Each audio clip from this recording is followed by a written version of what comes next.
Hello everyone, welcome to this gameplay video for Titan Outpost. I'll be doing some developer commentary.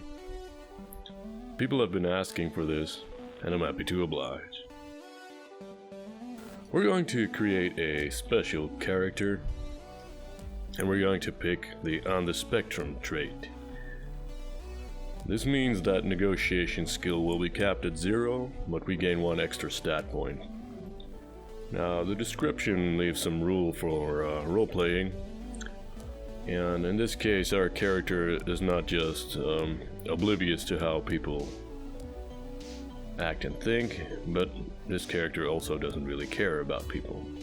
But we're going to play an intelligent, reasonably aware, and not too weak character, and we're going to be an elite hacker with 1 skill point in science for good measure. Let's see, a name. We'll play a woman this time. Let's call her Reese. Something Dickens. Twist. Reese Twist. Why not?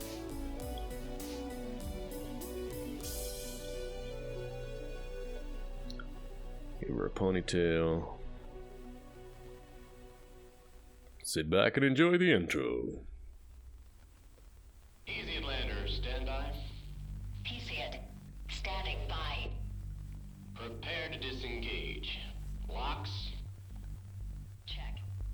Pressure. Check. ODS. Check. You are go for EDL. Initiating burn.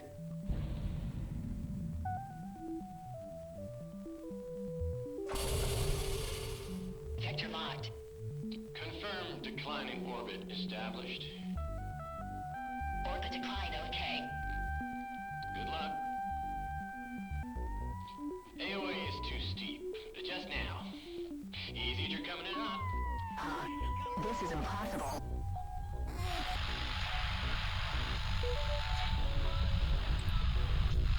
In case you're wondering, EDL means entry, descent, landing.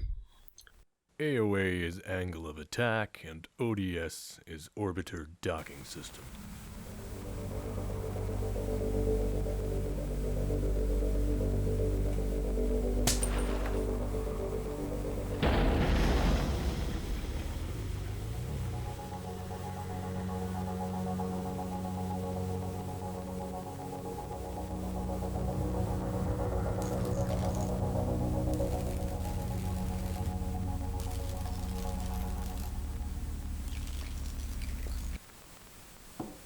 And we just woke up, and we're ready to play.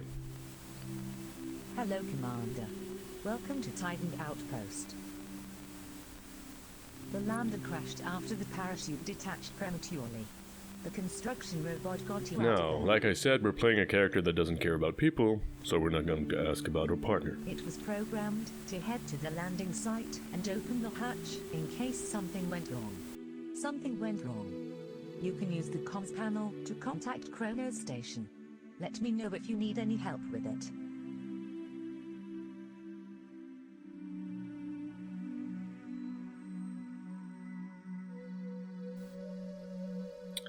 So now we can walk around the base. I'll show you all the systems later. But right here is the comms system. Then we click on it. Our character sits down, and we open the communications panel. There's 2 buttons here, channels and messages. Channels gets you all the communications channels within range. Right now we can only talk to Mission Command at Kronos Station.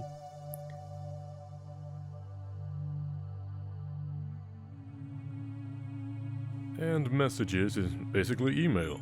You start the game with 1 message in your inbox, sent to you by Daisuke McLeod, IASA's president. An interesting character you'll actually get to talk to much later in the game. This is a motivational speech, a little background information. It's based on Churchill's D-Day statement, by the way. Saturn 6. Come in, Saturn 6. Saturn 6, please respond. You're alive. I'm glad you're still breathing. Well, where's Val? Well, what do you mean you don't know? How? Did you leave her outside? Now this is the first instance of a trait-specific dialogue entry.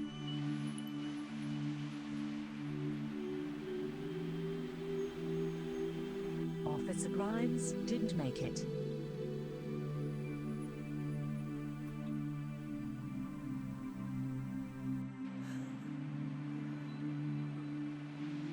Hello, Commander. Glad to see you're all right. You'll have to forgive Carl. He was informed, Miss Grimes. I'd already packed you both for dead because we weren't reading any life signs. Actually, we're not getting any data at all. We need to fix that problem. It will also improve our communication speed. I can barely hear you. Now, the character's stats influence dialogue in many ways. In this case, 9 hours have passed since deorbiting, and our character is pretty tired.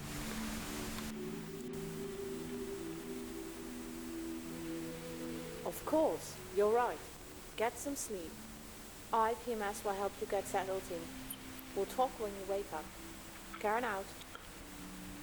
Please make yourself comfortable, Commander. Your bed is at the end of this hallway. You can contact This me is anytime part of the if you need tutorial, help. but Just we'll let skip my the face tutorial. below. Because you have me.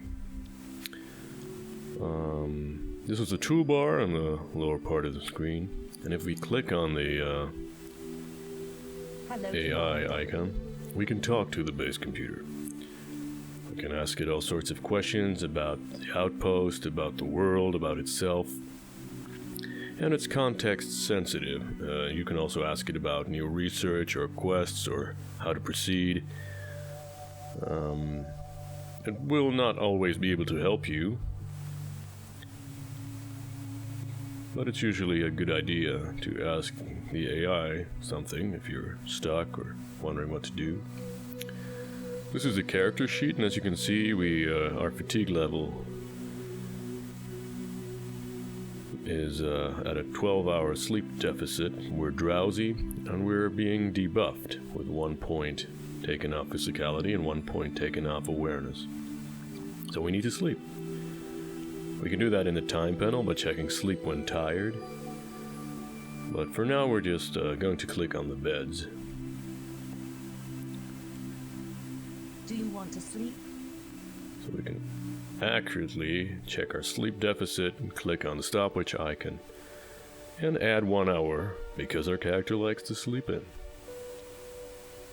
Then when we sleep, you can see that the Saturnian satellite system now accurately reflects the new time.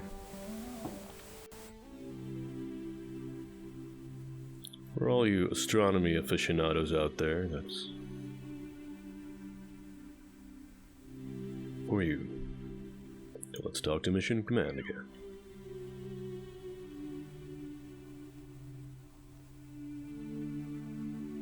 Congratulations on getting through your first night on Titan. We're not going to ask about Carl because our character doesn't care. Time to get to work. The radio tower is on top of the hill the outpost was built in. I suggest you start there. Bring spare parts. I'm sure there's some lying around. We have a new mission. Now, this is the inventory panel. If we check all the tabs, this is the equipment panel, this is the outpost stock and inventory panel, and as you can see, this is the Rover panel. And this is the panel for data entries, but we don't have any right now. So, as you can see, there are some spare parts. We'll transfer them to our personal inventory. Let's grab the coffee as well. There are the spare parts in our inventory and the coffee. Now, Coffee relieves fatigue temporarily, so we could have used that instead of sleeping. And it also raises awareness, but it has some drawbacks. You can also use a lot of items, and this will open a skill-specific toolbar where you can apply all your skills. For example, if we apply construction, it's like magic, because our character has 0 construction and does not know how this thing works.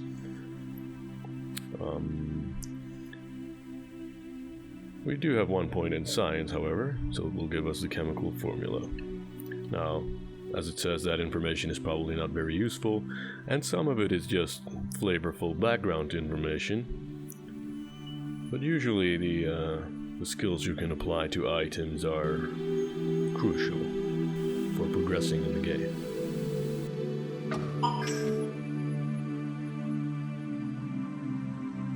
So, now we're outside. Titan is very, very cold, as you well know. And our suit is what's keeping us warm. This is me editing the video, and the YouTube compression algorithm really messes up the fog. I haven't been able to fix this, but it looks much better in game, trust me.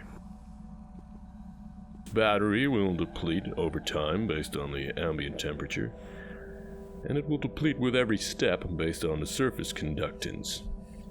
Thermal conductance right now is 3, as you can see on the right side, which is average. And the higher the conductance, the faster your battery will drain with each step.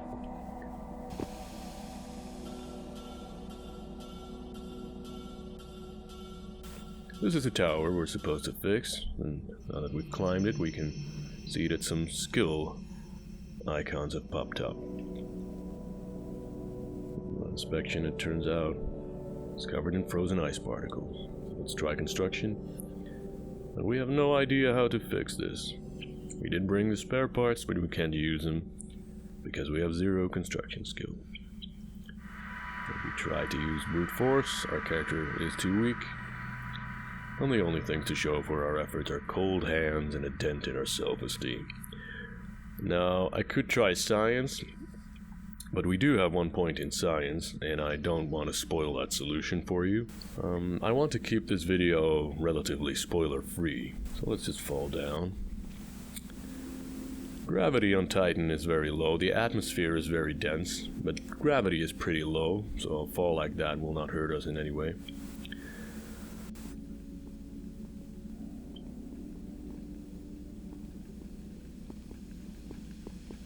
Let's head back inside. Now, there's a couple of ways we could try to fix the radio tower without directly interacting with it. We could talk to Mission Command and ask them for help, but our character has some 0 negotiation skills, so that probably won't go well. So what we'll do instead is, remember, we're an elite hacker. We'll go to the generator, and as you can see, the generator is underpowered, and you can only power 1 subsystem at a time when you start the game. You will be able to research certain technologies that will upgrade your generator, or you can gather more plutonium, which is very rare. This will increase the power output of your generator and allow you to power more systems at once and later on more base modules. But like I said, we're going to hack the system. We can override the failsafe, allowing us to send a power surge through one of the subsystems. Surging a system will increase its efficiency but power down all the other subsystems. And the way to solve this little tutorial quest is to surge communications. This will send a power spike through the radar dish and clear the ice particles. So let's power communications back on. There's basically a way for every character build to solve this first problem, and the reason for that is to ease the player into thinking with the character.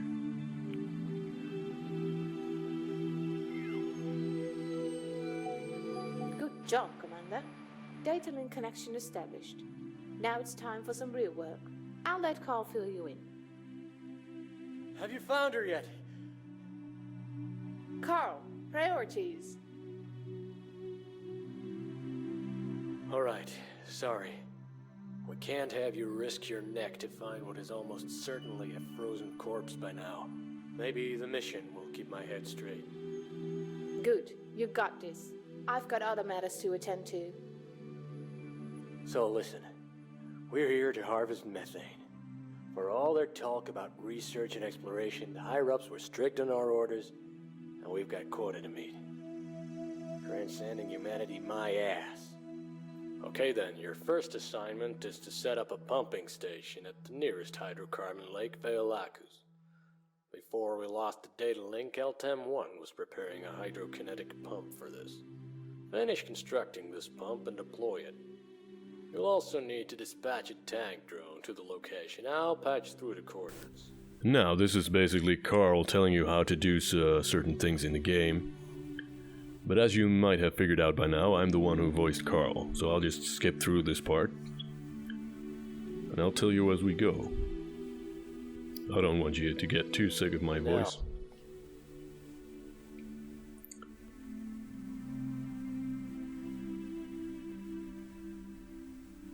There are 18 voice actors in the game, by the way. This is a construction station, and as you can see, it's unpowered, so let's power it on.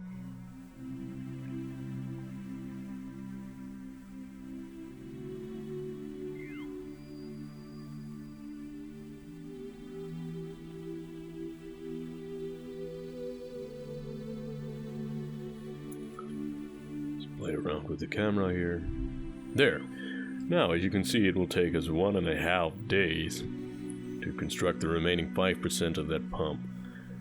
Which is terrible, but we only have 0 construction skills, so it makes sense. Construction station consists of 3 parts. There's a printing table where you can create items that you can carry around. And while we're at it, let's construct a battery pack. That's always useful. There's the outside LTAM, which is low temperature additive manufacturing, where you can create stuff outside your base, like pumps and tanks and drones, and upgrade your rover. Of course, later on you will be able to build much more stuff outside your base as you research new buildable items or progress the story. This is the inside LTAM. And this is where you can expand your base with modules. This happens in the basement, but right now we're still constructing the elevator, so we can't build anything here yet. And a fun little thing is that if you walk over to where the elevator is going to be, you can see the LTAM hard at work constructing it.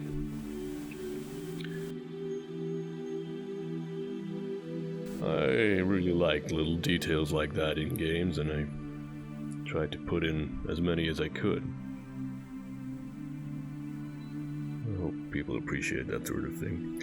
Now, this is the timeline panel, and while you're at the outpost, you can choose to work on things. You can wait or work for an arbitrary amount of time, and if you start to work on something else, like research, that will change the estimated future timeline, because even with 0 construction skill, there's still some influence we can have over the time it takes to construct. As you can see, it will take a little longer if we don't work on construction. But there's a much better way to improve the efficiency for our character, which is surging the construction bar.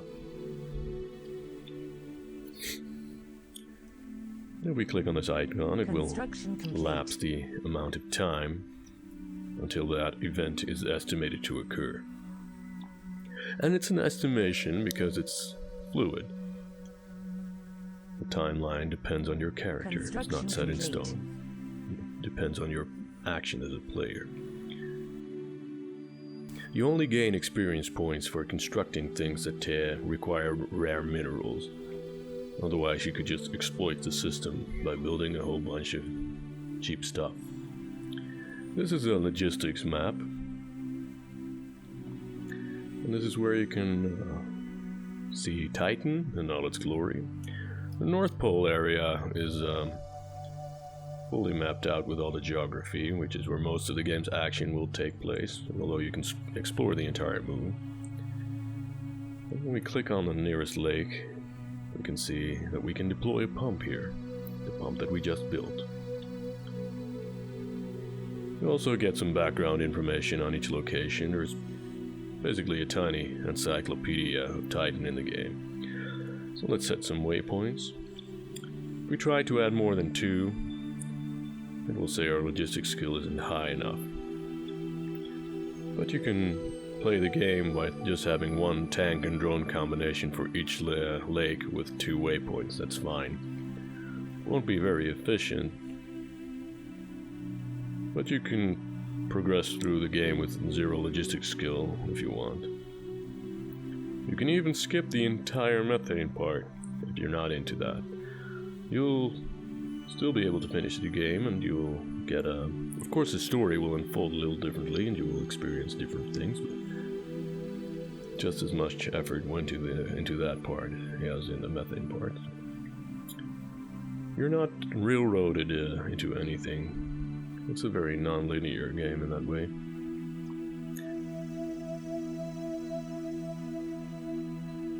Before you leave, you might want to turn the hydroponics power back on. If you leave it off for too long, the crops will wither and eventually die. We don't have any seeds in store. You might be able to acquire some, or get food rations elsewhere. It's your call. Now, this was a friendly warning by the base AI that we left the hydroponics off. Of course, you can decide to leave it off, it's no problem. But if you run out of food, you die. And as you can see, it's offline. We're still producing as much food as we consume, and that's being produced by this hydroponics bay here.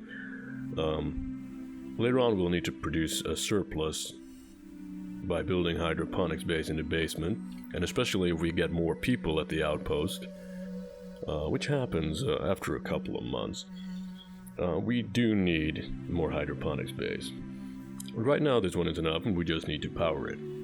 If you leave it powered off for a couple of days, food will start to wither, and a couple of days after that, the crops will die.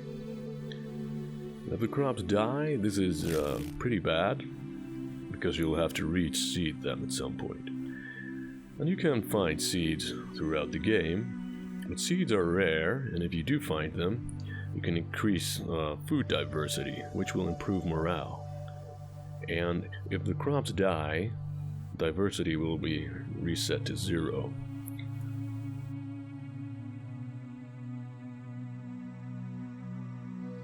Now, as you can see, it's online and everything is nominal. There's also special seeds which allow you to create special rations. Right now we can only create coffee, except we only have 1 bean in store and coffee requires 5. And yes, I know many of you would love to be able to make coffee with just 5 beans, but it's an abstraction. So we're ready to go to the first lake. Let's head on out.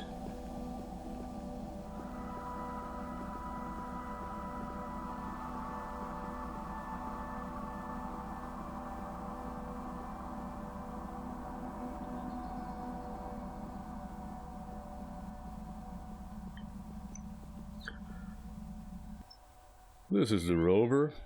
It has its own communication system, but right now we're just going to drive. So let's sit at the driver's seat. This is the same map. And we can drive around. You can use the arrow keys or the pad on the left. Time will pass quickly when you drive around. So keep that in mind. If that were done in real time, it would be a very, very boring affair. There are over 50 locations, 52 to be exact, to explore on the moon's surface. Over 100 locations total. Not everything is tied to the world map. And as you explore the world map, depending on your exploration skill, you will get special encounters, random encounters. You'll be able to find minerals, and of course visit all the locations. It's based on the world map system in the very first Fallout game, if you're familiar with that. Of course, this one is a little more involved, complicated, and based on a sphere. So let's equip the battery. As you can see, we have an extra battery gauge now. It will always deplete the suit's main battery first, which is rechargeable. Here's a little searchable area that we can quickly find some useful minerals. Even with 0 exploration skill, you'll be able to find some surface objects that are useful. Investing in exploration is very helpful if you want to play that way. We just hit a little puddle of methane there, and as you can see, that quickly depleted our battery and even lowered our body temperature a bit. Because of course the conductance of an actual liquid is extremely high. We'll try to avoid that. So let's hook up the first pump. Well, you'll have to connect the pump to the tank by going through the little crate there. The crate is what's regulating the atmospheric pressure flow. Some people have called this a mini game, but I consider the games to be totally divorced from the other game mechanics. And this is completely tied to the RPG system. Because if we try to place one of these hoses, it tells us it takes 15 minutes to connect.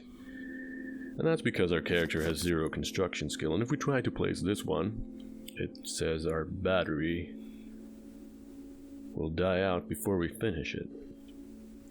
Which would mean we die outside. So we need to go back inside and charge our battery. Now this may seem a little tedious, but keep in mind our character has 0 construction skill. Is not cut out for this kind of work. And, oh, we don't need to be at the driver's seat. Sorry about that, we just need to recharge our suit. As I was saying, our character is not cut out for this kind of work. It's still part of the tutorial. And having one leg hooked up is, it's not entirely necessary. You could avoid it, but having at least one leg gives you some methane income, so that's useful. But this character, if we never decide to invest in construction skill on level up, can go through the entire game without hooking up another leg. You have no idea what you're doing, but you got it done. See?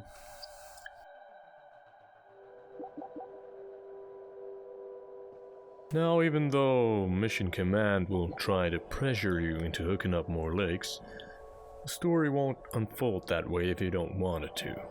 So don't be afraid to carve out your own path. Pissing off your employers is not a game over scenario.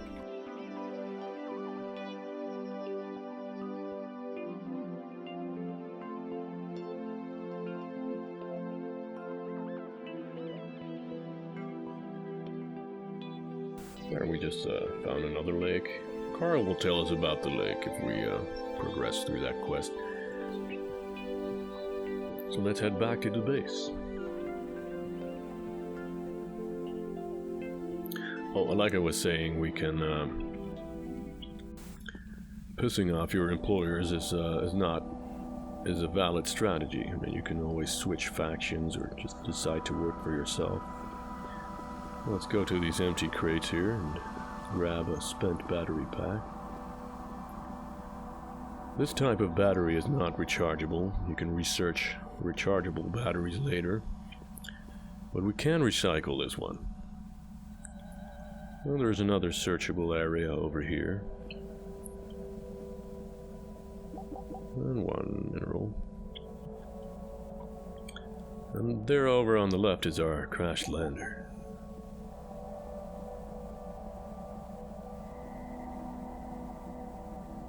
We try to open the hatch. We fail, we'll need tools, which we can build. I'm not going to inspect it, because that will...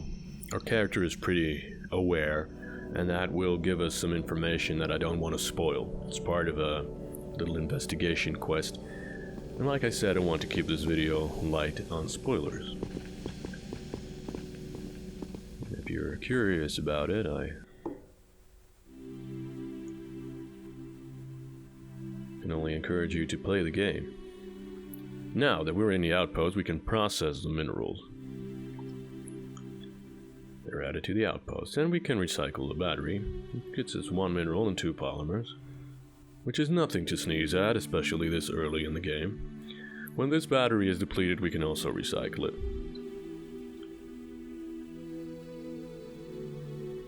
Well, when we go to the logistical map, we can see that our pump is operational at 1 kilogram per second.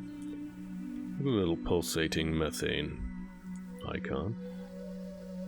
And the drone is carrying one of the tanks to and fro. While we were traveling, the drone already made 2 round trips, so we have 20 tons of methane in store. Looking good so far.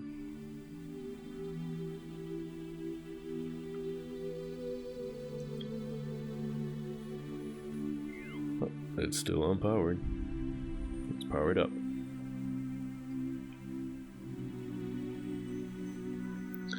Of course, we'll have to power down hydroponics again. Powering down oxygen will get you killed really fast. There are cases in which that's useful, but it's almost never a good idea.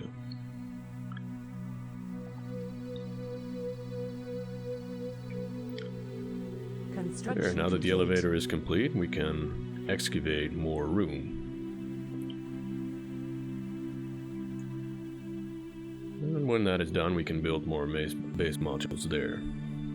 Like a hydroponics bay, or a polymer cracker to generate plastics taken from the atmosphere. And, of course, all the abundant hydrocarbons on Titan. We can also create a living area to improve morale, or a dormitory for when you get more companions. As you progress through the game, you will be able to construct more base modules, of course.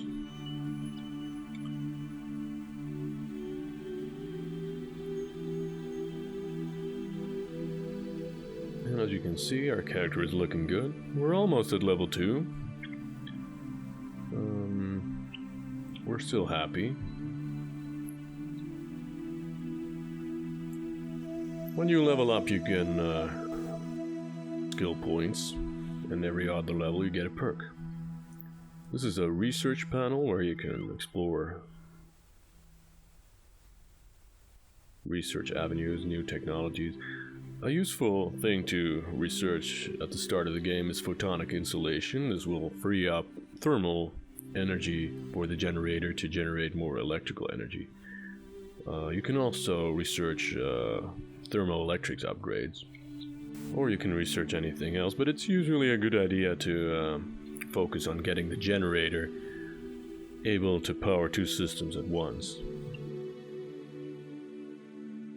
If you talk to Karen about the sorry state the outpost is in, she can direct you to some plutonium you can find early on.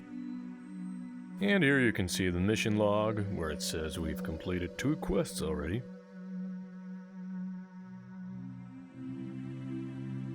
So, what's next? I don't want to progress the story any further.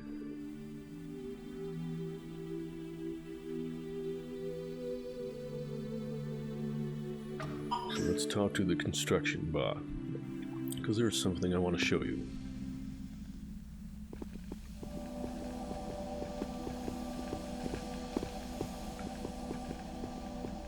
As we talk to the construction bot, we get some dialogue options that every character would get. The construction bot is a little more intelligent than the one inside, because this one is capable of autonomous navigation. Now, as you can see in the last dialogue entry is trait specific. we can have a very deep, meaningful conversation with this construction bot. This has some repercussions later in the game. I like to see RPGs where the character build really affects the way the game presents itself to you and how the story unfolds. And I'm sorry, I do have a cold. I sound a little rumbly at times, not to mention rambly. Choices in this game have consequences, and some of those consequences will be minor and some will completely branch out the story in a different direction. I think that's very important in RPGs in general. And even though you can never really replace a dungeon master of flesh and blood, who of course can adapt on the fly, you can provide an experience that sort of mimics this freedom. And if you start the game with a different character build and make some different choices early on, you might end up with a completely different story. The game is very reactive in that way. There's a couple of more things I want to show you. We're going to wait for the excavation to complete, build a base module. Construction Food complete. has begun to wither, but we're not going to power hydroponics back on. We now have an email from Karen saying that we need 100 tons of methane by the 15th of September 2077. And if we go to check on our current stock, we have 230 tons in stock, so we'll be fine. Of course, this is the first shipment, and requirements will increase greatly later in the game. Now, let's just wait until that shipment arrives.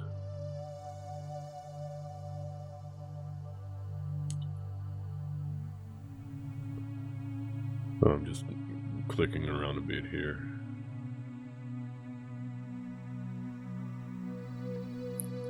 Not sure why. So if we click on that, we'll pass time until the shipment arrives. And there it is, the Hesiod, in all its glory. Well, actually it's obscured by the log system, but there it is. The Hesiod is the ship you arrive on, and it plays a big part in the game's story. To the left is the resource, is the location panel, which says, basically tells you how you were doing on this shipment. Later on you will be able to modify some of these values, depending on what you do in the game and how you progress the story. And ISA is pleased with our performance, and we've earned 150 Wuchu. The world currency unit is the game's currency, and it's colloquially called the Wuchu. And as you can see, because the Hesiod is in orbit, we can talk. If it isn't my old mate, safe and sound on Titan. Didn't think we'd see each other again so soon, yeah? Heard about the crash. Kamagutsa. Good to see you're okay. Sure did. I've got a budget for consignment and exactly one drop pod limited by weight. But half a loaf is better than none, yeah? This is the trading panel. And right now we're getting something on consignment, so we don't need any money. But we are limited by weight. Minerals are always useful. Of course we'll need food because we forgot to power on hydroponics. You can usually haggle with trading, but our character has 0 negotiation skill anyway. But that won't do us any good.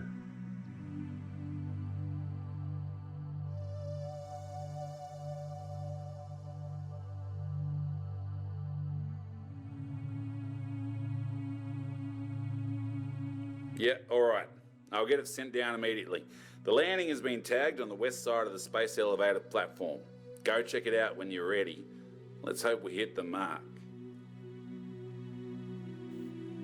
After you order something, after you trade, Usually your goods will be shipped to you via orbital drop, which means that a parachute and a couple of crates will be landing near the elevator platform.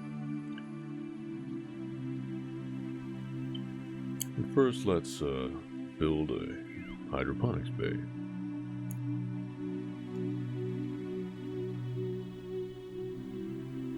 As you progress through the game, you will, as you can see, our hydroponics system is powered off, and all our crops died.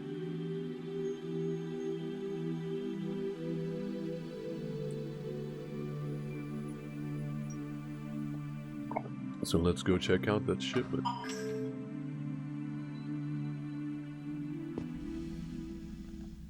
Characters will react to what you're buying from them, by the way. If I were to have tried to buy polymers of Phil, he would basically lambast us for being a moron. Because bringing hydrocarbons to Titan is like carrying water to the ocean, right? So if we click on this, we can take the items and put them directly in our personal inventory, and all the goods we can bring to base. This will be done in round trips that are abstracted away from the player. It takes a couple of hours. There's no risk of dying. Character will automatically walk inside, because having to do that manually would be very tedious, and the game is supposed to be fun.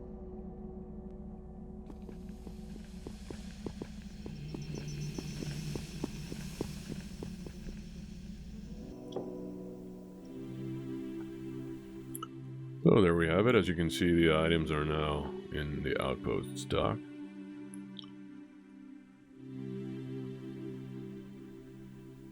And we have the whiskey in our personal inventory.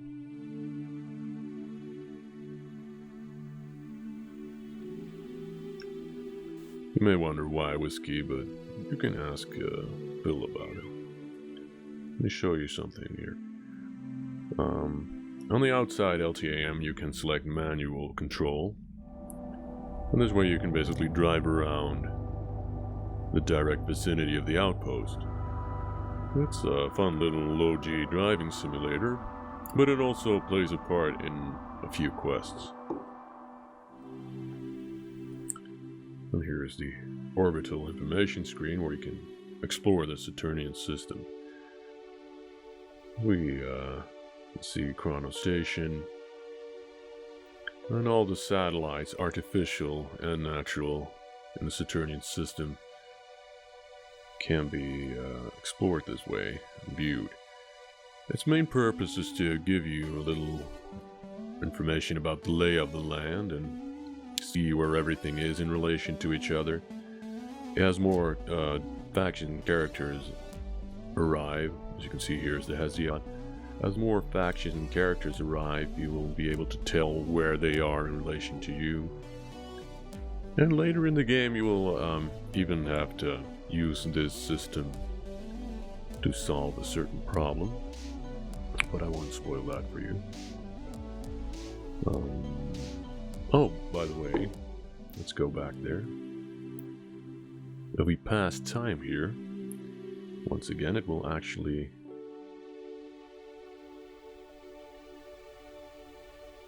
correctly reflect all the orbital stages of all the moons based on the current time, which was probably much more development work than it was worth, but nah, it was worth it. So I think that's it. We're not gonna reach level 2, and we're not gonna progress the story. Maybe I'll do another video later on where we'll have progressed a little more into the game, and the game has opened up, so you can see more of what it has to offer. But if this piqued your curiosity, I'd suggest you try it out. And that's the point of this video. If you think it's the game for you, by all means, get it. And if not, then don't, because I don't want anybody to be disappointed. So thank you, and until next time.